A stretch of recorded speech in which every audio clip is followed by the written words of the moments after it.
Bonjour à tous. Merci d'être venu à ce débat sur l'état profond, donc avec pour thème l'état profond existe-t-il? Alors l'état profond, c'est une notion qui est apparue dans le débat public assez récemment. Durant le mandat de Trump, le président américain a dénoncé plusieurs fois cet état profond qui l'aurait empêché de gouverner sereinement. Un petit peu plus récemment et plus près de nous, Emmanuel Macron, 2 fois en 2019, a aussi dénoncé un état profond qui entraverait sa politique extérieure avec la Russie. Alors, de quoi s'agit-il exactement? S'agit-il d'une fiction, d'une théorie du complot ou autre? Pour en discuter avec nous, d'abord je commence par vous Isabelle. Donc Isabelle Lonvirom, vous êtes magistrate. Vous avez conseillé la garde des Sceaux Marie-Lise Lebranchu, puis vous avez été ministre d'Élisabeth Borne. Olivier Dard, vous êtes historien et spécialiste de l'histoire politique. Et il n'a pas pu être avec nous, donc il est en visio avec nous, Nicolas Revel. Donc Nicolas Revel, vous êtes haut fonctionnaire et vous dirigez l'APHP. Alors, pour ma première question, je vais me tourner vers vous, Olivier. Vous qui êtes historien, pouvez-vous nous dire exactement que signifie l'état profond et est-ce qu'il recouvre, selon vous, une réalité? Alors, je vais commencer, je sais que le temps est limité, mais je voudrais quand même commencer d'un mot par remercier les organisateurs de cet événement et en particulier donc, la municipalité de Saint-Raphaël, tous les personnels, parce que je dois dire qu'on a quand même un accueil assez exceptionnel ici. Donc, ça mérite d'être dit. Voilà. Alors, j'en viens effectivement à votre question. Ce que je vais essayer de faire en quelques minutes, c'est de définir justement ce qu'est cet état profond, sachant qu'avec le terme état profond, on est en présence au fond d'une formule à charge polémique très forte. À charge polémique très forte parce que bien souvent, lorsqu'on parle d'état profond, Kevin évoquait effectivement la figure de Donald Trump, l'argument mis en avant par l'ancien président des États-Unis. Effectivement, il y a dans la dénonciation de l'état profond l'idée chez un Trump et chez d'autres d'ailleurs qu'il y aurait quelque part une sorte de complot, si vous voulez, empêchant en l'occurrence l'exécutif américain de mener à bien sa mission. Alors, je voudrais partir de cette idée et souligner que cet état profond signifie pour ses pourfendeurs ce qu'on peut appeler une forme de gouvernement de l'ombre, si vous voulez. Un gouvernement de l'ombre qui réunirait non seulement le gouvernement officiel, mais également un certain nombre de hauts fonctionnaires, de financiers, d'acteurs des groupes de pression, ce qu'on appelle des lobbyistes, des journalistes, alors pas n'importe lesquels, ce qu'on appelle dans ce langage les journalistes mainstream, qui seraient unis, si vous voulez, pour faire échouer une politique souhaitée par, justement, en l'occurrence le président des États-Unis, qui est celui qui a effectivement popularisé le terme. Alors, si le terme, effectivement, on en parle aujourd'hui en France à cause de Donald Trump, ce terme en réalité n'est pas nouveau. Ce terme n'est pas nouveau parce que c'est un mot qui a déjà été employé à l'époque de la guerre froide, notamment en Turquie, on pourrait y revenir dans des discussions, et qui a été employé en particulier pour lutter au moment de la lutte anticommuniste et ce qu'on appelait l'État profond. Au fond, à l'échelle de la Turquie, c'était tout l'héritage kémaliste, si vous voulez, qui se chargeait justement de lutter avec le renseignement, avec l'armée, etc., contre le danger d'une mainmise communiste. Et aux États-Unis soi-même, sans qu'il emploie d'ailleurs le mot État profond, n'oubliez pas que Eisenhower, l'ancien président, avait conclu son mandat en dénonçant le complexe militaro-industriel. Donc, si vous voulez, c'est une vieille histoire. Hein. C'est une vieille histoire, même si elle est revenue sur le devant de la scène. Cela étant, du point de vue plus contemporain, c'est en 2016 qu'un essai célèbre d'un essayiste républicain important qui s'appelle Mike Lofgren, il a intitulé un livre, alors je donne directement la traduction, L'État profond, l'automne de la Constitution et la montée, the rise, la montée du cabinet de l'ombre, du shadow cabinet. Alors, c'est un élément important parce que, donc, on est en 2016, donc on est effectivement juste avant Donald Trump, et il y a déjà cette idée, et Trump et les siens vont s'en emparer, cette idée qu'au fond, l'État profond est une forme d'atteinte à la souveraineté. Atteinte à la souveraineté, atteinte à l'expression démocratique du peuple, un peuple qui n'est plus souverain, même s'il croit qu'il l'est. Et de ce point de vue, évidemment, il y a eu une véritable profusion de déclarations, de textes à ce sujet aux États-Unis, même si, soyons clairs, tous les républicains ne partagent pas cette idée, ou plus exactement, même quand certains considèrent qu'il y a un État profond, c'est le cas notamment de Steve Bannon, qui était un des grands conseillers de Trump, il dit mais finalement il n'y a aucun complot dans l'État profond. L'État profond, on le voit à ciel ouvert, c'est l'État administratif, c'est l'administration américaine qui est aux mains des démocrates et qui veut empêcher notre politique. Alors, comment en est-on arrivé, je dirais, à ces usages en France? Alors, Kevin rappelait effectivement les formules d'Emmanuel Macron à propos de l'État profond en 2019. Je n'y reviendrai pas. Je me contenterai de dire ici que si on veut essayer de comprendre ce qu'il pourrait y avoir ou exister comme correspondance avec le cas français, entre l'État profond et le cas français, je crois qu'on peut rattacher, au fond, cette question de l'État profond à un objet plus large, plus étendu d'ailleurs dans le temps, plus en amont, c'est toute la dénonciation, et ça couvre tout le XXe siècle, j'avais eu moi l'occasion de travailler là-dessus, sur l'histoire de la technocratie, toute la dénonciation de la montée en puissance des technocrates dans le jeu, j'allais dire, du pouvoir en France, depuis l'entre-deux-guerres jusqu'à aujourd'hui. Et cette idée, si vous voulez, c'est de justement dénoncer, à travers cette dénonciation du rôle des experts, du rôle d'un certain nombre de figures d'influence, le poids d'un politique qui serait censé justement être altéré par cette influence jugée délétère. Donc on trouve évidemment ici, on en parlait d'ailleurs ce matin, d'aucuns en parlaient à la tribune, le poids des grandes écoles, et en particulier le poids de l'ENA. Toute la dénonciation de ce qu'on appelle l'énarchie s'inscrit dans cette perspective, mais il y a aussi plus largement les grands corps, l'école polytechnique, etc., etc. Alors finalement, et je vais terminer là-dessus, que reproche-t-on à cet État profond à la française? On lui reproche au fond plusieurs choses qui sont à la fois différentes et quelque part peut-être contradictoires. On lui reproche d'abord d'inféoder, de confisquer le pouvoir.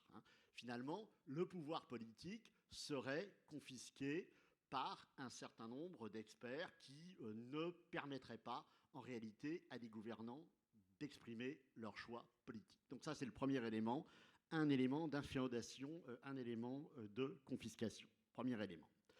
Deuxième élément important, c'est un élément de frein. Le pouvoir de ces experts constituerait un frein possible. Le frein serait une réponse possible, finalement, face à des politiques qui voudraient mettre en jeu un certain nombre de mesures. Eh bien, les grands corps, l'administration, les corps d'État répondraient par une forme d'inertie, ce qui empêcherait évidemment toute politique d'avancer. Et puis, il y a évidemment un troisième volet, c'est effectivement l'idée que, de toute façon, dans un système à la française, tel qu'il fonctionnerait aujourd'hui, la démocratie serait tout à fait bloquée, que cette démocratie à la française ne serait qu'une démocratie d'apparence, en lien d'ailleurs avec une Union européenne qui inféoderait ce pouvoir politique français à ses propres vues, et donc, dans ces conditions, la démocratie française signifierait une forme d'oligarchie, et là on retrouve évidemment tout ce qui pourrait être une critique populiste de l'État profond, entre eux et nous, et avec effectivement cette idée que, puisqu'on finit sur Emmanuel Macron, qui lui dénonce l'État profond, quand il est justement dénoncé par d'autres pour en être l'incarnation véritable. Merci Olivier. Justement, en fait, aux États-Unis, avant l'État profond, ce qui était souvent dénoncé, notamment par la gauche, c'était le complexe militaro-industriel. En France, on a l'impression que État profond il y a, c'est plutôt quelque chose qui est un mélange de privé, de haute fonction publique. Macron en est une bonne illustration, c'est-à-dire le haut fonctionnaire énarque qui est passé dans le privé avec la banque Rothschild, qui est revenu ensuite dans le public, etc. Grosso modo, est-ce que en fait en France, si tu approfondis, il y a, c'est la haute administration, là où aux États-Unis c'est quelque chose d'un peu plus diffus et d'un peu plus économique? Alors, c'est effectivement, là, en France, ce serait la haute administration, mais là, bon, sans vouloir enfin, je suis historien, mais sans vouloir vous refaire l'histoire de la France du XXe siècle, il faut bien comprendre que même avant la Seconde Guerre mondiale, où la technocratie prend en France, et elle va surtout prendre de l'importance sous Vichy d'ailleurs, parce qu'il n'y a plus de personnel parlementaire, mais là où la technocratie prend véritablement de l'influence, on a un mélange entre public et privé. C'est-à-dire que vous avez dans les grandes écoles, et en particulier à Polytechnique, un processus qui s'appelle le pantouflage, et les premiers technocrates français, les grands technocrates des années 30, héritiers du saint-simonisme, sont à la fois des gens formés dans le secteur public, qui ont pu travailler dans le secteur public, qui sont passés dans le secteur privé, et qui reviennent, on est avant la Seconde Guerre mondiale, conseiller un certain nombre de ministres, notamment dans les domaines de l'économie et des finances. Parce que la grande affaire, effectivement, en France, c'est la question de l'articulation avec l'économie et les finances. D'autres ministères sont beaucoup moins concernés, à commencer par l'armée. On n'a pas en France quelque chose de comparable au complexe militaro-industriel dont il était question il y a un instant. Merci Olivier. Cette fois-ci, Isabelle, je vais me tourner vers vous. L'État profond, moi, ça me rappelle aussi un essai sorti il y a quelques années, en fin 2019, début 2020, d'une essayiste aujourd'hui un peu connue, politologue, qui s'appelle Chloé Morin, qui, sous François Hollande, a été conseillère à Matignon, et son premier essai s'appelait Les inamovibles de la République, où justement elle expliquait comment elle n'avait pas pu influer sur la politique, même en étant à Matignon, parce qu'il y avait des gens inamovibles, comme dit bien le titre, qui en fait, selon les alternances, sont présents et finalement influencent la politique dans un sens. Vous avez conseillé Maryse Lebranchu. Est-ce que dans cette expérience, est-ce que vous reconnaissez plutôt dans ce témoignage, est-ce que vous avez l'impression d'avoir été bloqué, on va dire, par une forme de haute administration? Est-ce que vous avez l'impression que conseiller une ministre était quand même encore pertinent à cause du poids de la haute administration? Alors, peut-être moi aussi de remercier Deloitte et la mairie de Saint-Raphaël de nous accueillir et de permettre justement de tels débats, hein, parce que je pense qu'aujourd'hui, des lieux d'ouverture comme celui-ci sont rares, des lieux de liberté d'expression comme elle l'est ici sont rares, et donc je tiens vraiment à le signaler et à vous en remercier. Alors, quand même, je veux bien répondre à votre question, mais dans ma vie, je n'ai pas été que conseillère de Marie-Lise Lebranchu. J'ai 30 ans de magistrature, j'ai été haute fonctionnaire et j'ai été ministre. Et on peut dire que j'ai peut-être aujourd'hui, à 60 ans et avec 35 ans de bouteille, une certaine vision sur tout ça. Et moi, je suis avant tout quelqu'un de raison. Et quand j'entends ce terme d'état profond, ça a déjà tendance un petit peu à me hérisser. Parce que, et vous l'avez très bien dit, tout de suite, on voit bien que c'est un terme qui fait polémique. Et d'ailleurs, d'où vient-il? De Trump, hein, notamment. Enfin, c'est lui, même si effectivement, voilà, c'est lui qui l'a popularisé, si on peut dire, qui est quand même le maître des théories complotistes, etc. Et quand est-ce qu'il est évoqué? Il est évoqué notamment quand les politiques disent qu'ils sont impuissants. Et comme ils sont impuissants, ils disent que ça vient soit des forces occultes, soit de la haute administration. Donc ça, pour moi, ça me paraît déjà important. Cela ne veut pas dire que tout au long de ma carrière, je n'ai pas eu justement des réticences, des blocages, etc. Et je peux d'ailleurs, je vous l'ai dit, je peux donner une ou deux anecdotes, mais qui ne doivent pas, à mon avis, être considérées justement comme des freins. Parce que, en fait, ce que je vais vous dire, ça ne m'a pas empêché aussi de faire un certain nombre de choses. Je pourrais... c'est très intéressant parce qu'en fait, moi, j'étais conseillère technique de Marie-Lise Lebranchu il y a 20 ans. J'avais à peu près 35 ans, enfin un peu plus. Bon, voilà. Donc, conseillère de base, effectivement. Et ensuite, je reviens au ministère de la Justice 20 ans plus tard, comme haute fonctionnaire, donc avant d'être ministre, avec donc 20 ans de plus, mais aussi avec beaucoup d'expérience de plus. Aussi un grade beaucoup plus élevé dans la magistrature, et j'allais dire là, mes rapports avec l'administration centrale ne sont plus du tout les mêmes que 20 ans auparavant. Et ma crédibilité, je pense aussi, auprès des administrations centrales n'est plus la même que celle que j'avais 20 ans auparavant. Mais cette expérience que j'ai eue 20 ans auparavant comme conseillère technique m'avait quand même justement bien enseigné qu'il fallait beaucoup d'énergie pour faire avancer les choses. J'allais dire en plus au ministère de la Justice, vous savez, on garde les sceaux de la République, donc ce n'est pas un ministère, j'allais dire, qui est dans l'innovation, enfin dans son ADN, c'est un ministère qui est plutôt là justement pour préserver l'état de droit, et ça j'y reviendrai, et aussi pour... On garde les sceaux de la République, donc on n'est pas forcément justement à vouloir faire changer les sceaux. Il faut aussi l'entendre. Et donc, quand j'ai été recrutée par Nicole Belloubet, à l'époque, comme haute fonctionnaire, c'était la première fois qu'il y avait un poste à temps plein. Et elle me dit, ça témoignait vraiment d'une volonté politique de mettre l'égalité entre les femmes et les hommes comme une priorité, puisque c'était haute fonctionnaire à l'égalité femmes-hommes.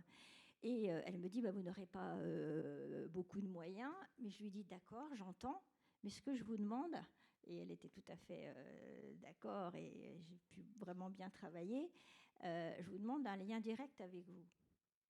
Je ne veux pas que les propositions que je vais vous faire passent par les mains des directeurs d'administration centrale. Et elle m'a dit, OK.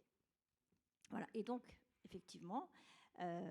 ce qui ne veut pas dire qu'ensuite je n'ai pas travaillé avec l'administration centrale, puisqu'on a pu notamment travailler beaucoup sur le Grenelle des violences conjugales. J'ai monté un groupe de travail dans lequel les administrations centrales ont été associées, mais pas que les administrations centrales, et ça me permet d'ouvrir tout de suite le débat sur le fait qu'on ne doit pas tourner en rond entre administration et politique, mais ouvrir aux experts, aux citoyens, et chacun dans son rôle. Les experts, ils sont là aussi pour apporter justement ce savoir, pour éclairer la décision du politique. Et les citoyens, c'est important que nous les ayons aussi. Lorsque j'étais, et d'ailleurs j'ai continué à le faire comme ministre, j'ai continué toujours à avoir cet échange avec la société civile, avec les associations, parce que je pense que c'est important, et c'est ce qui nous évite aussi de nous enfermer, parce que c'est l'enfermement aussi qui provoque, vous voyez, quand on dit état profond, pour moi ça évoque l'obscurité, ça évoque l'obscurantisme, et donc il faut se sortir de tout ça par la raison, et justement par une démocratie fonctionne à plein, une démocratie qui fonctionne à plein, ça veut dire aussi, moi je veux dire, si j'ai choisi d'être magistrate, c'est parce que j'adorais Montesquieu, une démocratie qui fonctionne aussi avec une séparation des pouvoirs effective entre l'exécutif, le législatif et le judiciaire. Bah ouais, voilà. Et donc c'est cela aussi. Et il faut éviter aussi ce mélange des genres. Je pense que la confusion, je suis bien d'accord, elle est là justement pour mettre un peu du poison dans cette rationalité. Et n'oublions pas que... Alors maintenant, on nous dit que on veut remettre un peu en cause les Lumières, etc. Mais enfin, moi, je suis fière d'être dans ce pays qui a été le pays des Lumières. Et je pense que nous pouvons encore faire vivre ces Lumières, encore faire vivre ces grands principes de notre République, de notre démocratie, et en associant justement les citoyens. Juste pour terminer aussi sur cette notion d'état profond, je pense qu'il ne faut pas justement le confondre avec l'état de droit. C'est-à-dire qu'on a l'état de droit, il est protecteur. L'état de droit, il est protecteur. Il évite que aussi la folie des hommes puisse nous emmener au désastre. Quand on regarde le monde dans l'histoire et même aujourd'hui, ce n'est pas la haute administration qui nous a fait faire le pire des choses. Ce sont des hommes, des tortionnaires, des dictateurs, des hommes corrompus. Donc voilà ce que c'est que l'état de droit. L'état de droit, il protège aussi tout cela. Alors bien sûr qu'il y a des inerties, et je suis la première à les reconnaître, mais attention, voilà, ne tombons pas dans ce piège. Et justement, en fait, le libéralisme est pensé comme quelque chose... limitant l'arbitraire de l'État. Au départ, il est pensé notamment en réaction aux guerres de religion et à l'absolutisme. mais est-ce qu'on n'est pas tombé dans une forme d'autres tyrannies, qui est en fait une forme d'incapacité politique? Et j'ai envie de dire, est-ce que si l'État profond est autant dénoncé avec des théories conspirationnistes, ce n'est pas parce qu'on a une forme de double légitimité, c'est-à-dire qu'on a la légitimité démocratique des dirigeants qui ont été élus avec un programme, etc. Et puis la haute fonction publique qui, aux yeux des gens, n'a pas de légitimité particulière, si ce n'est d'avoir réussi des concours, mais qui, qui a une légitimité intellectuelle, mais qui n'a pas de légitimité politique. Est-ce que les gens n'ont pas est-ce qu'il n'y a pas une impression d'une légitimité qu'il manquerait d'un côté et qui s'opposerait à celle des hommes politiques? Alors, je pense qu'on est dans beaucoup de confusion. Et je pense que c'est vraiment important de savoir aussi de quoi on parle. Enfin, je veux dire, les gouvernants, quand on parle du gouvernement, des présidents de république, enfin, bon, ils ont un pouvoir qui leur a été confié, effectivement, par leurs concitoyens. Les fonctionnaires, la haute fonction publique, enfin que ce soit la haute ou pas la haute, la fonction publique n'a jamais eu un pouvoir confié par ses concitoyens. Et en fait, elle n'est pas là pour exercer un pouvoir particulier, elle est là pour faire tourner la machine, si je peux dire, c'est-à-dire pour faire en sorte que notre République fonctionne, que le droit soit là aussi comme garant justement du bon fonctionnement de cette République pour éviter les dérapages, pour éviter l'arbitraire, mais aussi pour que, j'allais dire, Nicolas Revel est là, je veux dire, pour que les hôpitaux tournent, pour que les administrations tournent, pour que les tribunaux tournent. Voilà ce que c'est que l'université, pardon, bien sûr, l'université tourne. Voilà, voilà ce que c'est que la fonction publique et la haute fonction publique. Et heureusement que les fonctionnaires ne sont pas élus. Parce que, je vais dire, ils perdraient justement leur indépendance. Parce que, bien sûr qu'ils dépendent de l'État, mais en fait, quand ils sont dans l'exercice de leur mission, eh bien, c'est ce qu'on leur demande de faire. Et donc, pour moi, c'est justement hyper important de bien dire de quoi on parle et de ne pas se tromper. Enfin, cela dit, je ne sais pas si c'est un modèle, mais à Athènes, les magistrats étaient élus. Mais là, je vais me tourner cette fois-ci vers Nicolas Revel, qui n'a pas encore parlé, qui a été très patient. Nicolas Revel, donc, comme je l'ai dit en préambule, vous êtes haut fonctionnaire et directeur général de l'assistance publique des hôpitaux de Paris. La haute fonction publique, vous savez du coup ce que c'est. Est-ce que selon vous, elle exerce une forme de pouvoir qui pourrait s'opposer à celui des politiques ou au moins limiter celui des politiques? Alors d'abord, bonjour à tout le monde. J'espère que vous m'entendez correctement. Donc si vous ne criez pas, c'est que la réponse est oui. Bon, merci pour l'invitation. Désolé de ne pas pouvoir être avec vous physiquement. Je vais répondre à votre question. D'abord, merci d'avoir rapidement, notamment Olivier Dard, évacué l'acception complotiste qui était, je crois, l'inspiration de Donald Trump quand il utilise ce terme au sens, comme vous l'avez dit, d'un gouvernement de l'ombre, à la fois composé de hauts fonctionnaires et de représentants des milieux d'affaires. Je pense que c'est évidemment pas de cela dont il s'agit en France, et certainement pas non plus d'ailleurs aux États-Unis, puisque le paradoxe quand Trump utilise cette formule, c'est qu'il l'utilise étant président d'un pays qui a par ailleurs institué le spoil system en modèle de gouvernement, c'est-à-dire qu'un nouveau président nomme tous les dirigeants de son administration. Donc, si on revient à quelque chose, une question qui est plus raisonnable, c'est un peu celle que vous me posiez sur en fait qui dirige qui entre l'autorité politique et l'administration. Moi, vous l'avez dit, j'ai, comme Isabelle Rome, quelques années d'exercice professionnel, aussi une trentaine d'années. J'ai un peu tout fait, peut-être pas tout, mais quand même beaucoup. J'ai travaillé, parce que c'est mon corps d'origine, à la Cour des comptes. J'ai travaillé en préfectoral, j'ai travaillé à la mairie de Paris pendant très longtemps. J'ai dirigé un établissement public qui est l'assurance maladie. Là, aujourd'hui, c'est un hôpital public. Et j'ai été beaucoup en cabinet ministériel, puisque j'étais dans un cabinet d'un ministère à l'agriculture, et j'ai été SGA, secrétaire général adjoint à l'Élysée. J'étais récemment directeur de cabinet du Premier ministre Jean Castex. Donc je crois avoir un peu vu tourner l'État, observer les administrations et aussi les ministres, et j'y reviendrai, parce que je pense qu'il faut parler des deux.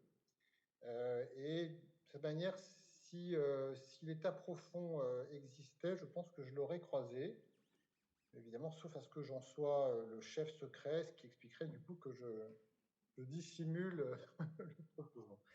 Non, je pense que la fonction publique, la haute fonction publique, est profondément, en fait, loyale et légitimiste.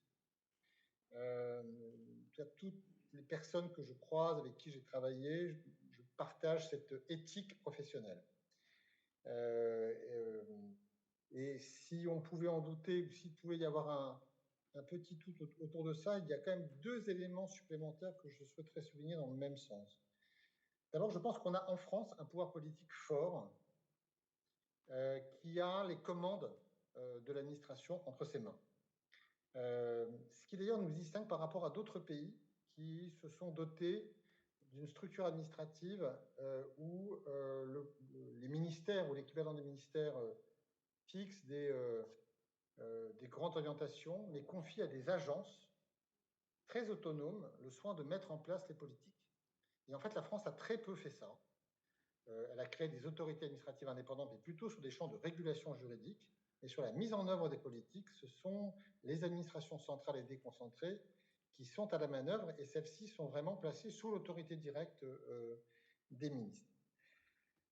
Par ailleurs, si les ministres restent des personnes fortes au sens où elles sont investies d'un mandat et d'une forte légitimité, il faut que vous ayez conscience de ce que les administrations, au cours des derniers temps, et notamment les directions centrales, je dirais, se sont affaiblies. Elles se sont affaiblies numériquement, parce qu'elles ont rendu beaucoup d'emplois. Elles sont aujourd'hui moins attractives dans les parcours de carrière par rapport à d'autres types de fonctions. Et aujourd'hui, les administrations centrales et déconcentrées, quelque part, elles ont le sentiment de tirer la charrue, et parfois avec beaucoup de difficultés. Et si j'y reviendrai, il peut y avoir de temps en temps un sentiment d'inertie ou de lenteur. Ça peut renvoyer à plein de choses, j'y reviendrai, mais c'est quand même aussi beaucoup la difficulté de faire face à la tâche. Donc on n'est plus face à des grandes administrations, des grandes baronnies qui investit, je dirais, du poids d'une corporation, d'une puissance de feu, peuvent tenir tête à des ministres et à des gouvernements. Vous observerez d'ailleurs qu'il y a eu dans les dernières années un mouvement de décorporatisation d'un certain nombre de secteurs de l'État. On a procédé, il y a encore quelques mois, quelques années, à la suppression du corps préfectoral. On a supprimé le corps de l'inspection des finances, le corps des inspections générales, sans d'ailleurs qu'il y ait eu une forme de révolte au sein de l'État, des résistances telles que ces réformes n'aient pu aller à leur terme. Voilà. Donc moi, je n'ai pas vu en 30 ans une administration ou des administrations qui, face à un pouvoir politique qui met en place des réformes, auraient été dans une situation de pouvoir sciemment, délibérément les saboter ou les empêcher. Ça, c'est, je trouve, le point 1. Après, je pense qu'il faut aborder évidemment ce qui peut faire le quotidien d'une action publique et politique.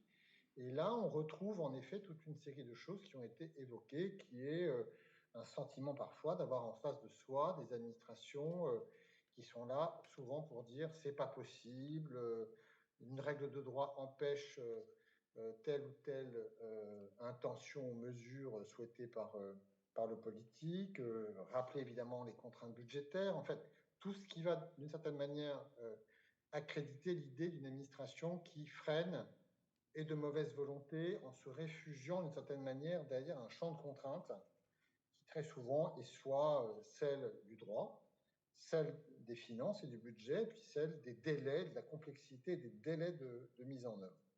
C'est en gros le non, monsieur le ministre, ça n'est pas possible.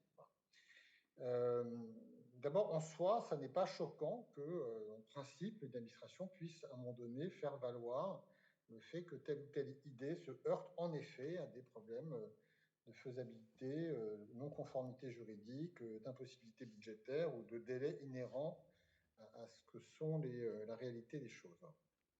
Et quelque part, l'administration a pour mission de signaler les risques. Voilà. Et puis quelque part, certaines administrations, quelque part, ont été conçues, construites, érigées pour être des gardiennes d'un certain nombre de choses. Je pense à la direction du budget, par exemple, qui a pour mission de pouvoir, évidemment, assurer la bonne maîtrise des finances publiques. Voilà. Donc, tout ceci est aussi une réalité, et donc je crois que ça déplace finalement la question de savoir, plutôt que l'État profond existe-t-il, comment diriger l'État. Et je pense que pour que le politique dirige correctement l'outil qu'il a entre ses mains, qui est une administration, et dont je redis qu'elle n'a pas son propre agenda, et qu'elle est fondamentalement loyaliste, qu'elle cherche à bien faire, même si par ailleurs il considère qu'elle a aussi dans son rôle d'être, je dirais, garant d'un certain champ de contraintes juridiques et budgétaires qu'elle n'a pas inventé, parce que ce n'est pas elle qui vote la loi ou qui fixe les traités communautaires, mais voilà, qui fait partie du jeu. Je pense qu'il y a 3 conditions pour que les choses voilà, se passent bien. La première, il faut que le politique ait des idées claires sur l'action publique qu'elle entend mener. Je pense qu'une action politique, un programme de gouvernement, a d'autant plus de chances de pouvoir se mettre en œuvre et se déployer dans de bonnes conditions que, d'une part, la mesure qui est mise en œuvre a été, avant d'être décidée, précédée d'un minimum d'examen de sa faisabilité. Et pardon, mais ça n'est pas toujours le cas.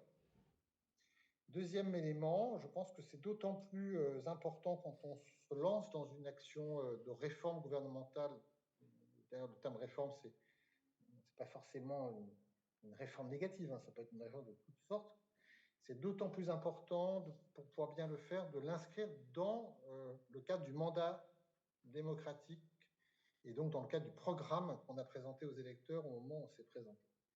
Et moi, je vois que les réformes un peu qui bouleversent des choses, qui portent atteinte à des intérêts divers et variés, parce que ça bouge des lignes par rapport à des acteurs socio-économiques, ça bouleverse des organisations administratives, eh bien, le fait de pouvoir l'avoir mis dans le mandat démocratique, issu du vote des élections, et d'avoir un peu les idées claires au moment où on arrive, ben, ça permet d'y arriver plus facilement.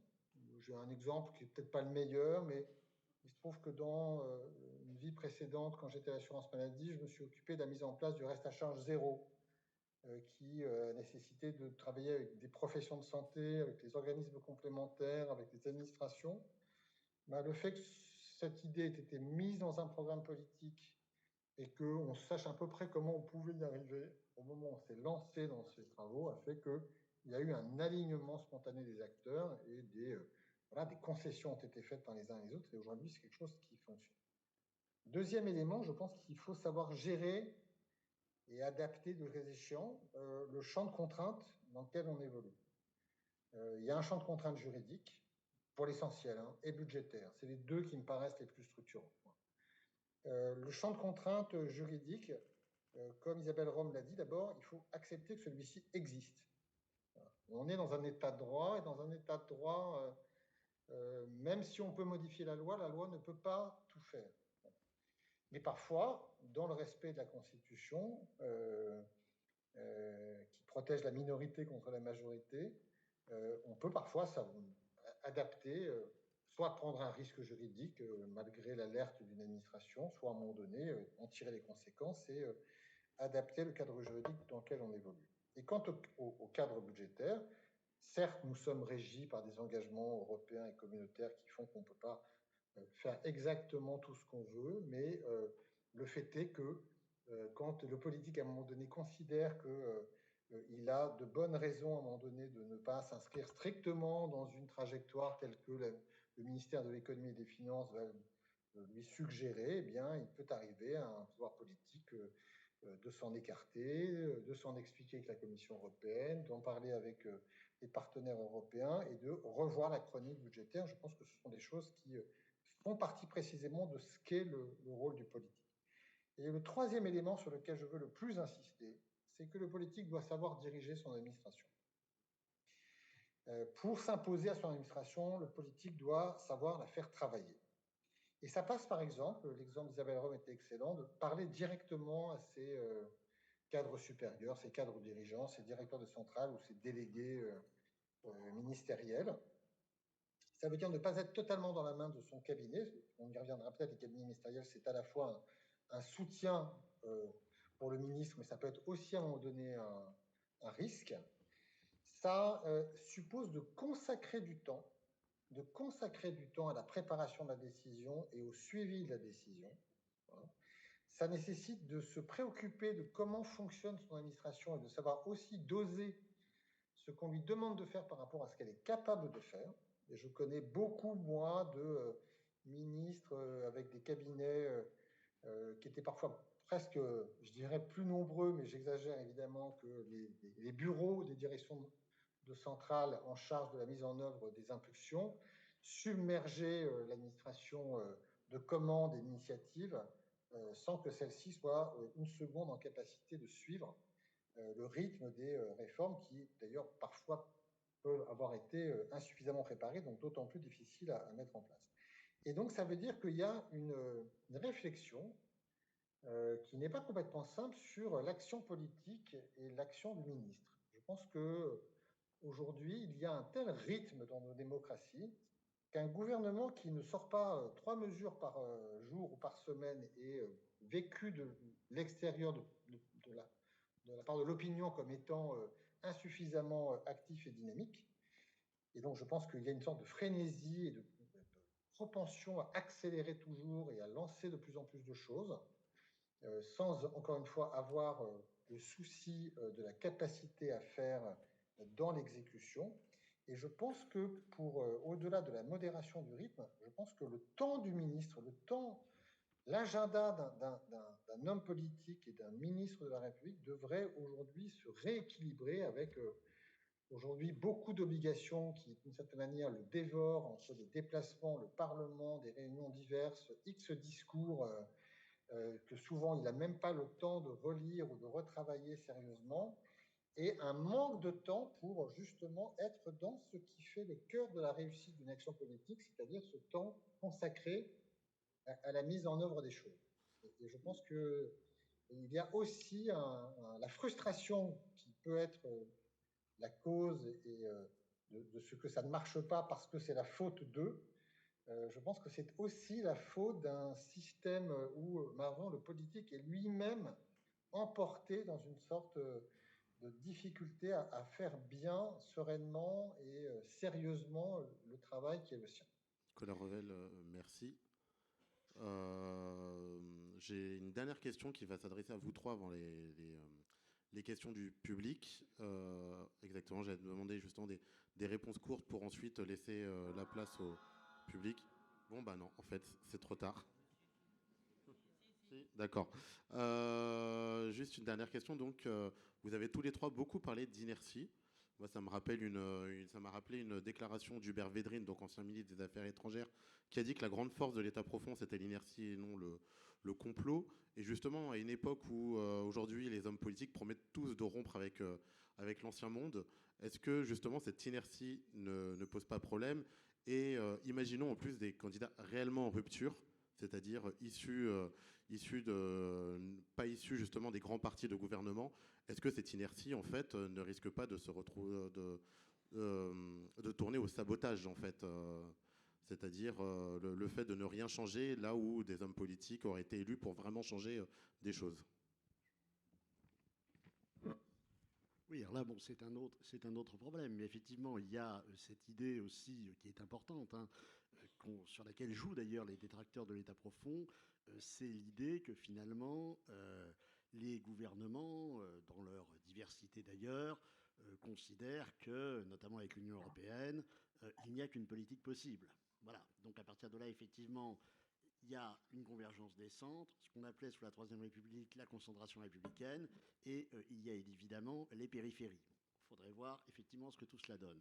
Mais par rapport à la question de l'inertie, je crois qu'il y a un élément que mettait en avant Nicolas Revel, et moi qui me paraît très important, c'est effectivement cette espèce de course à la vitesse que connaissent aujourd'hui les politiques. Alors c'est pas nouveau, mais soyons clairs, les choses ont tendance à s'aggraver. Et si on regarde un petit peu, je vais prendre un seul exemple parce que le temps nous presse, mais le temps que l'on pouvait mettre il y a encore quelques décennies à faire voter des lois importantes. Et là, je me tourne vers la magistrate, mais repensons par exemple aux lois sur le droit de la famille des années 60, le temps qu'elles ont mis à être votées, autour avec le doyen Carbonnier, etc. On pouvait avoir plusieurs années de réflexion, de discussion, etc. Aujourd'hui, on est dans le tout de suite, et je pense qu'un des problèmes, effectivement, des ministres, c'est la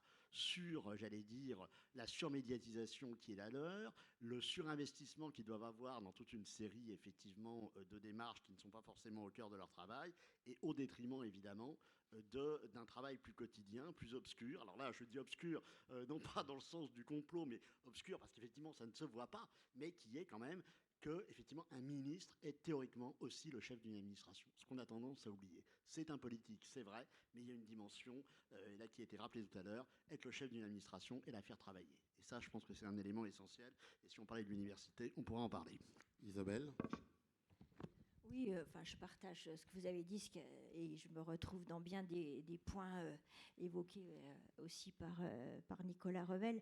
Je pense qu'effectivement c'est compliqué parce que en même temps on est vraiment soumis justement à cette pression de l'immédiateté qui nous embarque en fait. Et puis qui a été vraiment accentuée encore avec les réseaux sociaux, où il faut des réponses immédiates, et parfois même des décisions, il faut se garder, j'allais dire, de prendre des décisions hâtives. J'allais dire, moi, c'est plutôt un petit peu ce que je vois aussi aujourd'hui. C'est attention à ne pas réagir sous le coup de l'émotion, sous le coup de la colère. Je reviens encore à mon idée de raison. Voilà, c'est ça. Je pense que c'est ce qu'il faut faire régner en premier lieu, c'est la raison. La raison et le respect. Parce que moi, je trouve aussi que parfois, on emploie beaucoup de termes, mais il y a quelques mots comme ça qui font du bien. Vous avez employé le terme de probité. Moi, je pourrais employer celui de respect, c'est-à-dire que quand on a un respect réciproque aussi, si le ministre respecte son administration, comme il doit respecter ses concitoyens, et que l'administration respecte son ministre, mais aussi que nos concitoyens respectent aussi, ceux qu'ils ont choisis et qu'ils ont élus. Je pense aussi qu'il faut bien envisager les choses dans leur complexité et dans leur globalité et dans leur intégralité dans notre démocratie. Et donc, moi, je me méfie de ces discours qui font toujours peser les responsabilités sur tel ou tel corps, sur telle ou telle profession. Voilà. Et donc, je pense que comme autre terme aussi que j'aimerais employer, c'est le terme de responsabilité, parce que notre responsabilité, elle est aussi collective. Okay, merci. Nicolas, rapidement, avant les questions du public. Très vite, moi j'ai trouvé votre question très intéressante de savoir si aujourd'hui une alternance qui ferait arriver au gouvernement, au pouvoir, un projet de rupture serait en capacité de le mener. Moi j'ai la conviction en fait que oui, dès lors que le mandat démocratique est totalement clair et prêt à être ensuite traduit par des votes subséquents, un référendum, une révision de la Constitution. Aujourd'hui, quelqu'un qui voudrait appliquer un tel programme se heurterait à des engagements européens, à des principes constitutionnels, à un conseil constitutionnel. Mais tout ça est remédiable par des votes du peuple souverain. Et donc, je crois que le sujet sera plus de ce côté-là que le fait que les bureaux dans les administrations viendraient empêcher les choses. Voilà. C'est la réponse que je souhaiterais vous faire pour vous rassurer sur le fait qu'une telle possibilité reste possible en France. Et d'ailleurs, le Brexit, quelque part, je pense, en est une assez bonne illustration. Je ne crois pas que l'administration anglaise était hyper favorable au Brexit. Enfin, une fois que ça a été voté par le peuple, tant bien même, je pense que beaucoup de gens savaient que ça n'allait pas forcément bien se passer, en tout cas d'un certain point de vue, eh bien les choses sont allées à leur terme. Je vous remercie, Nicolas. On va donc passer aux questions du public, s'il y en a. Oui. Bonjour, moi je suis Camille Galchani, étudiante à la HEP. Ma question est la suivante. Au vu des réformes de la haute fonction publique, comme la réforme de l'ENA ou encore la suppression du corps diplomatique, est-ce qu'on peut dire que la haute fonction publique est remise en cause non plus seulement par le peuple, mais aussi par l'État lui-même? Olivier, vous voulez commencer? Oui. Alors, effectivement, c'est une vraie question, et je dirais que pour ma part, je trouve ça assez inquiétant. Bon, d'abord parce que, bon, de toute façon, l'ENA, on peut parler de l'ENA, je ne suis pas énarque, donc j'en parle d'autant plus librement, mais c'est un procès, je trouve, assez facile, d'autant qu'on supprime l'ENA, mais en même temps, il faut quand même bien considérer qu'il va falloir des gens quand même compétents pour faire fonctionner l'État. Donc, finalement, quelque part, si vous me permettez l'expression, c'est le chat qui se mord la queue, si vous voulez. Et par ailleurs, je trouve que ces métiers de l'État sont des vrais métiers. Et là, je parle à titre personnel, mais je pense que la suppression des corps, alors on voit très bien ce que ça peut, pourquoi, etc. Mais je ne suis pas sûr que la suppression d'un corps comme le corps préfectoral apporte grand-chose. Le maintien de l'ordre, ce n'est pas quelque chose qui s'apprend en 3 jours, etc., etc., etc. Donc je pense que, et je finis là-dessus, je ne veux pas monopoliser la parole, le problème que nous avons eu en France, et par rapport à l'ENA, effectivement, c'est que l'ENA est sans doute, à cause d'un certain nombre d'énarques d'ailleurs, qui ne sont pas forcément représentatifs, sortis de son rôle, premièrement. C'est-à-dire qu'effectivement, vous avez un mélange de production de figures politiques, un rôle administratif, etc. Et puis par ailleurs, c'est ce qui a été dit ce matin, il y a sans doute, et là quelque chose devrait être sans doute remédié, il faudrait y remédier dans le fonctionnement de l'État, une certaine effectivement domination des élèves de cette école, ou de cette ex-école, par rapport effectivement à d'autres corps ou à d'autres formations. Et là, il y a peut-être une dimension très monocolore. Et à cet égard, par exemple, quand je vois qu'un certain nombre d'énarques se sont retrouvés, par exemple, recteurs, si vous voulez, l'universitaire que je suis regarde ça avec, disons, une certaine, voilà, un certain malaise, voilà, pour ne pas dire plus. Isabelle, Nicolas? Oui. Oui, enfin, je trouve que votre question est très, très pertinente. Moi, je pense que, et j'aimerais vous adresser aussi un message, parce que vous allez embrasser, certainement pour une grande part d'entre vous, ces métiers de la fonction publique ou de la haute fonction publique, c'est qu'il faut être fier. Qu'il faut être fier d'aller vers ces métiers, parce que ce ne sont pas les plus rémunérateurs, puisque aujourd'hui on parle quand même beaucoup d'argent partout, donc il faut en parler. Et que si on choisit ces métiers, ce n'est pas pour s'enrichir, c'est pour servir les autres. Et quand on a ça en tête,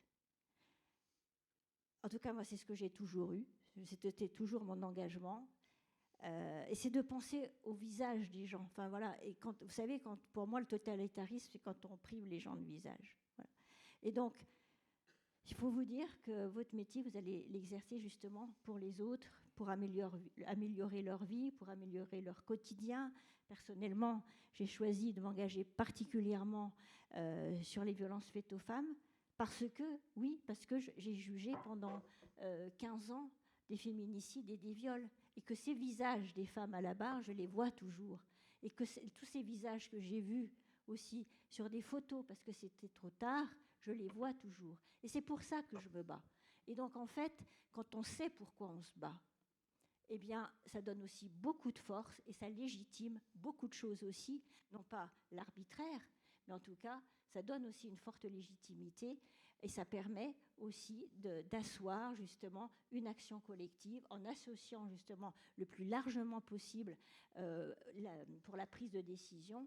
Mais j'allais dire, n'ayez pas peur et au contraire, soyez fiers d'aller vers cette fonction publique. C'est ce que j'aimerais vous dire. D'accord. Nicolas? Alors, rapidement, merci Isabelle Rome pour les propos tenus dans lesquels je me retrouve. Bon, après, je suis en effet, on peut avoir, et ça n'est pas récent, une tentation de jouer avec les symboles. Ça a été, on va déplacer l'ENA à Strasbourg parce que c'était trop parisien. On rebaptise l'ENA parce qu'en fait, on ne supprime pas l'ENA. On en change le mot. Et l'ENA, en tant qu'école, concours et école, demeure, même s'il y a évidemment des choses à faire évoluer. Bon, voilà, donc moi, je partage l'idée que ce côté fonction publique bashing est évidemment toujours délicate, pas toujours très saine, parce qu'on envoie quelque part un signal à une opinion publique qui cherche des boucs émissaires, en tout cas une certaine opinion publique. Après, à contrario, dans les réformes qui ont été faites récemment, vous voyez, supprimer le corps préfectoral, ça n'est pas supprimer le métier, le parcours, mais c'est simplement faire que quand on est préfet une fois pendant 2-3 ans et après qu'on ne l'est plus, ben, on ne reste pas préfet toute sa vie, membre d'un corps et rémunéré comme tel jusqu'à la fin de sa carrière, alors même qu'on n'en exerce plus les fonctions. Bon. Donc, quand on regarde, et je ne vais pas le faire parce que ce serait très long, les réformes qui ont été faites, en fait, elles ne portent pas, autant qu'on l'a dit, atteinte à ce qui fait la force, c'est-à-dire d'avoir des métiers, des filières métiers, des recrutements. Mais ça permet aussi un peu plus de diversifier et de moins avoir un peu ces baronnies. Donc, je pense qu'on fera le bilan de cette réforme qui a eu lieu il y a 2 ans. J'étais un peu à la manœuvre à Matignon, au service du politique. J'étais directeur de cabinet, je n'étais pas Premier ministre et on n'a pas eu le temps d'en parler, mais je pense que c'est très important de bien distinguer les choses. Mais voilà, je ne crois pas, on verra que ceci, à la fin, c'est mon intuition, aura affaibli l'administration. Je pense que ça peut aussi l'aérer un petit peu, parce que de temps en temps, elle peut en avoir besoin aussi. Je vous remercie Nicolas. Autre question? Ouais, monsieur. Oui, merci, Patrice Zara. Donc sur le sujet, on passe carrément de l'État profond américain, et on pourrait même parler de toute l'histoire de l'Empire anglais sur l'État profond jusqu'aux modalités de la fonction publique. Bon, je crois que lorsque Eisenhower parlait du complexe militaro-industriel dans son dernier discours, il savait de quoi il parlait. Quand Mitterrand, dans son dernier discours, parlait que la France était en guerre, il savait de quoi il parlait. Si le général de Gaulle était là et si on était encore, il saurait ce que c'est que la souveraineté de la France et comment elle est menacée actuellement. Moi, pour répondre à votre question du débat, je donnerai deux exemples pour dire oui, l'État profond existe en France et surtout, bon, il y a une oppression. C'est quand un président français déclare à ses concitoyens « j'ai franchement envie d'emmerder les non-vaccinés » et que lui-même ne se fait pas vacciner, c'est une double preuve de l'existence d'un État profond et qu'il est sûr d'une impunité totale, même par rapport à tout ce qui a été fait pendant cette période-là. Il est super à l'aise et il discute plutôt avec BlackRock. Et la France, bon, voilà, il a rayé et on est passé sur autre chose. Alors on peut parler, en effet, du complotisme de Trump, etc. Mais la réalité en France, c'est ça.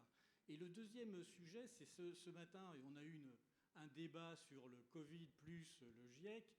Bon, et on trouve, en fait, ce qui manque, c'est la confrontation d'idées. Parce que vous parliez, madame, de raison, des lumières, c'est bien, mais je vous invite à lire le dernier pamphlet de Maffezoli, qui est un spécialiste également des lumières, et qui dit dans son pamphlet Grand Orient, les lumières sont éteintes. Parce qu'actuellement, il s'est rendu compte qu'il n'y a plus de contradiction. Tout est censuré. Tout est censuré. Il y a une expression qui ne peut pas être dans les débats, enfin dans les médias mainstream. On est obligé d'aller dans les réseaux sociaux pour s'informer. Nous, tous les citoyens se sont informés par eux-mêmes pendant 3 ans. Donc voilà, donc c'est ce que je voulais dire pour apporter la preuve de l'existence de cet État. Alors après, les réseaux, les hauts fonctionnaires, il y en a des très bien qui ont eu des hautes fonctions, et puis il y en a d'autres qui sont... Je vous remercie, monsieur. Je pense qu'on est un peu sorti du sujet, mais si jamais vous avez... vous voulez répondre? Non. Oui, monsieur Delfrécy.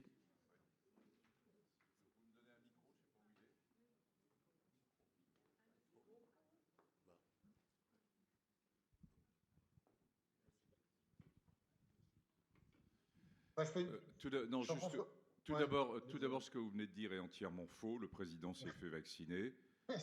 Enfin, voilà, vous pouvez raconter ce que vous voulez, c'est faux. Deuxièmement, pour revenir au débat, qui n'est pas celui-là, et c'est plutôt deux remarques et une question pour Nicolas Revel. Deux remarques. Moi, je partage l'analyse que vous faites.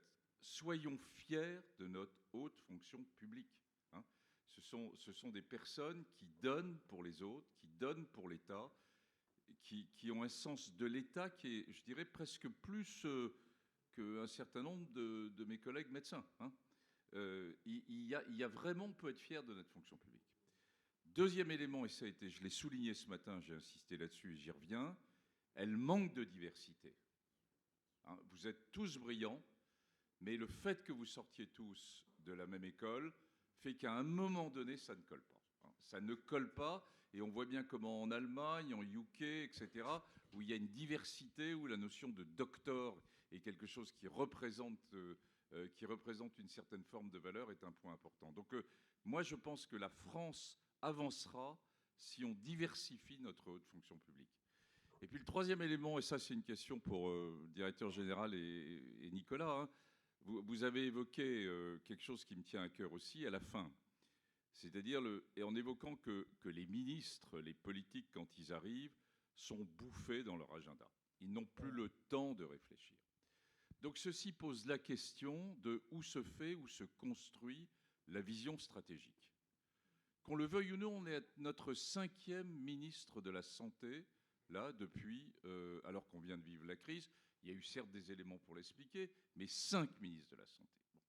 Les ministres arrivent, il n'y a aucune vision stratégique, aucune construction stratégique indépendante au sein des ministères, qui n'est pas là pour prendre les décisions, c'est aux politiques de prendre les décisions, mais qu'on leur donne sur un paquet cadeau en leur disant « voilà, on a réfléchi sur tel ou tel sujet et vous avez à décider politiquement si vous allez dans telle direction ou dans telle autre ».